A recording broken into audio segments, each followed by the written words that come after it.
Druhým je můj host Miroslav Brožíček, který je sensei. Dobrý večer. Dobrý večer. Dobrý večer. Dobrý večer. Sensei. Neboj se, Vladimíre, nenechám tě v tom. Já jsem se spletl, potřebujeme k tomu 3 opravdové muže. Ano. Ano, sensei, co to znamená? Sensei znamená, je to japonské slovo a znamená to učitel, mistr. Je to často spojené s výukou bojového umění. To jste vy. A co je to Kyusho? Kyusho jsou vitální body. A? To je ta správná odpověď. Aha, nikdo se nám netrefil. Kolik člověk těch vitálních bodů má? Nebo...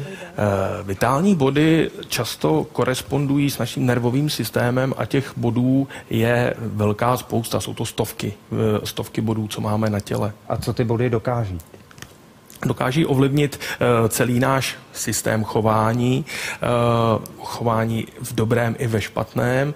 Dají se ty body vlastně využít v tom bojovém umění, ale zase druhá stránka je, že se dají využít i pro léčení. I pro intimní život například. Pro intimní život, to jako, že člověk zmáčkne na partnerce nějaký bod a... Ano. Aha. A co se děje?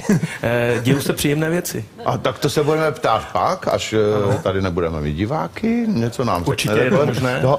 Může to být taky nebezpečné? Ano i ne. Určitě, když se to dělá tak, že víte, co děláte a jak to děláte, tak víte, nebo tak znáte proti tomu i to, jak tomu člověku pomoci zpátky. To znamená, znáte i ten protilék. Jako když odejde, tak ho vrátíte do života. Jo? Ano, Umře a vy ho vrátíte. Ne, já nikoho Já bych tu otázku ještě trošku otočil. Je to spíše na útok nebo na obranu? Kyusho se dá využít v obou dvou směrech, to znamená, dá se s ním i zaútočit, to znamená, jsou to přímo údery, útok na ty vitální body, ale díky i té znalosti se dá využít toho pro obranu. Já tady mám jednoho skvělého figuranta. Mohl byste nám něco ukázat? Pokusím se. Doufám, že víte, co děláte, jak jste říkal. Ano. Pokud člověk ví, co dělá u toho Kyusha, tak někdy se nemůže přicházím na nové věci.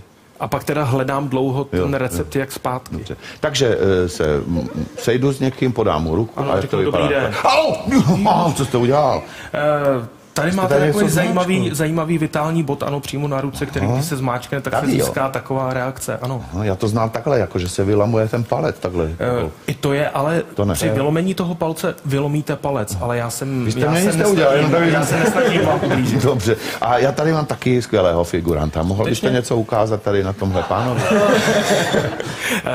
Napadá mě, můžeme si ukázat třeba, jak se díky tomu bodu dá zbavit síla v ruce. To znamená, když bychom si ukázali...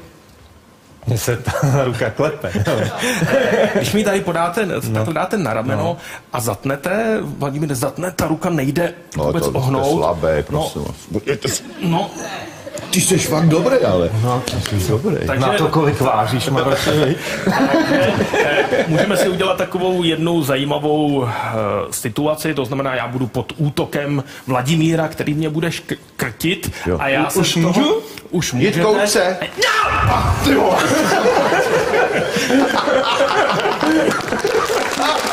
Co děláš?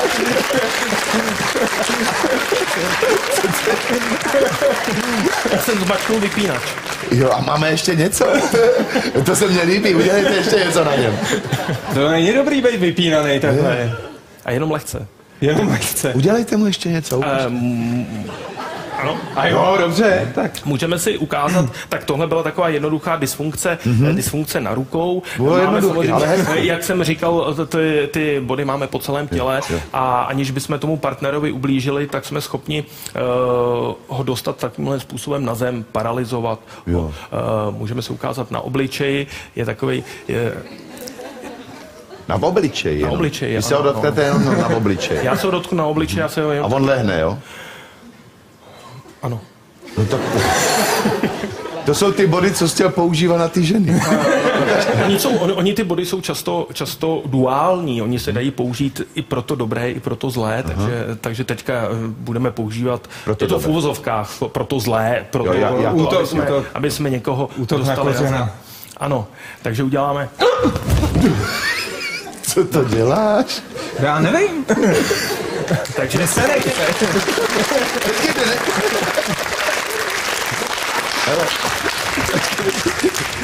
Já nechci nahoru. To je těžké, mohli byste ho zvednout? Já nechci nahoru. Já ho nezvednu. Já tady si připadám bezpečně. Jak bychom zvedli takovýho těžkého? Můžeme udělat má i... asi 100 kilo. ale... Teď jsem 5 zhubnů. Tohle je zrovna taková zajímavá modelová situace, kdy ten člověk, můžeme být třeba policisti a zrovna máme někoho, nějakého aktivistu, který prostě nechce z té silnice, kde se něco děje, se zvednout. Ano. A my musíme, aniž bychom použili teda násilí, tak velmi decentně, protože nás plno lidí pozoruje, ho zvednout. Takže co uděláme, že se zvedne vlastně sám asi? Ne, to nejde. Můžeš zabrat taky. Můžeme to zkusit klidně spolu? Ne, já nechci takový těžký. Musím já. Jo, ukažte. Tak já bych to zkusil teda tou cestou Kyusho. Kyusho. Ano. Já se lehce dotknu. To znamená, uděláme to tímto. Za uši. Richarde, to je kouzlo, co? Richarde, to jsme za uši vytáhli zajíce. Viděli jste umění Miroslava Brožíčka, který je sensei, a to, co jsme viděli